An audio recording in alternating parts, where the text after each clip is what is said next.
Even though better health is a wonderful benefit of maintaining an exercise program, according to our fitness expert, it's not the main reason most of us head to the gym.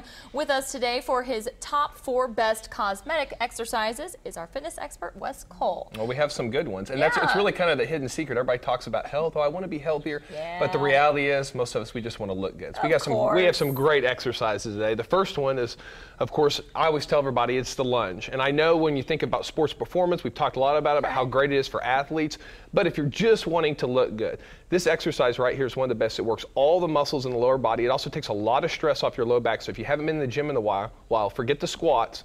These are really great. It'll really work. It also gets your heart rate up, really speeds up that metabolism.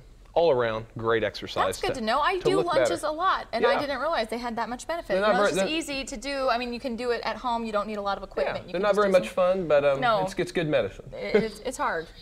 Of course, the next one, too, is what I like to call the curl with the Arnold press. This is a great exercise, especially if you don't have much time in the gym. And as you can see right here, the top portion, what Beth is doing, she's actually twisting it. And this is actually called the Arnold press. It was invented by Arnold Schwarzenegger himself, and it's really good exercise, especially for those that got maybe some cranky shoulders. But as you can see, Beth is pretty strong. She uses a little bit heavier weight in this, but 3 or 4 sets of 10 to 12 reps. You're working your biceps, you're working your shoulders. It's a great exercise, especially for the ladies if you're going to wear a dress where your arms are a little exposed. We're always concerned about our arms. Yeah, That's look great. It's a great exercise. Give it a shot. The next one, of course, too, is what I like to call the corkscrew. And I'm a big fan of exercises for your core where you don't have to actually sit down. And this exercise is really great. It really works your abdominals. You're twisting, but it works them in a much more natural way. As you can see, she's doing a little squat, so she's working her legs. But when she's twisting, she's really activating her abdominals. And for those that feel like they can do 100 crunches with no problem, try 3 or 4 sets of 10 to 12 reps each side. Make sure you get both sides on this, and you'll really feel it in your core. And in my opinion, it's a lot more pleasant than actually getting on the ground and doing hundreds of crunches. It also gets your heart rate up really good. And I was going to say, it probably looks, or it's probably a lot more difficult than it looks right there. Because I know Beth is the pro, but I'm sure it works. And if you do it at home, just make sure you hold on to the dumbbell so it doesn't go flying. I've learned that the hard way.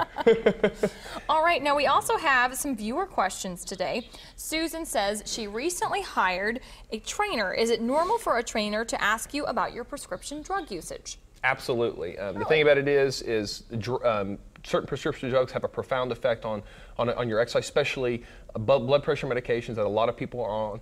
It can affect maximal heart rate. So yeah, I mean, without a doubt, I make sure I know exactly what my clients are on, and I think that's very important, especially if you're dealing with a certified trainer, someone that understands prescriptions and how they affect you during exercise. It's definitely important. So that's not a alarm or anything like that. It's pretty common, pretty Overall standard. Health, it's just a part of that. Absolutely. All right, we have another question here. It's from Greg. He says, I've heard that it's hard to gain muscle after 50. Is this true? You know, it's harder.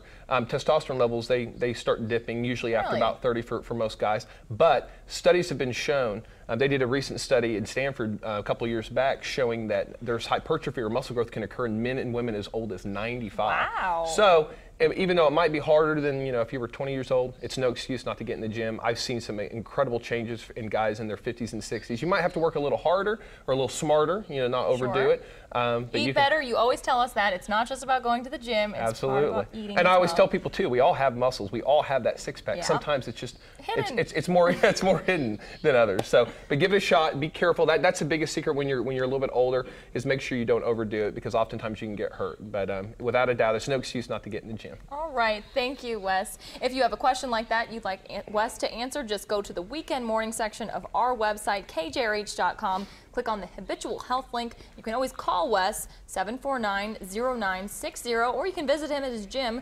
46th, just east of Sheridan.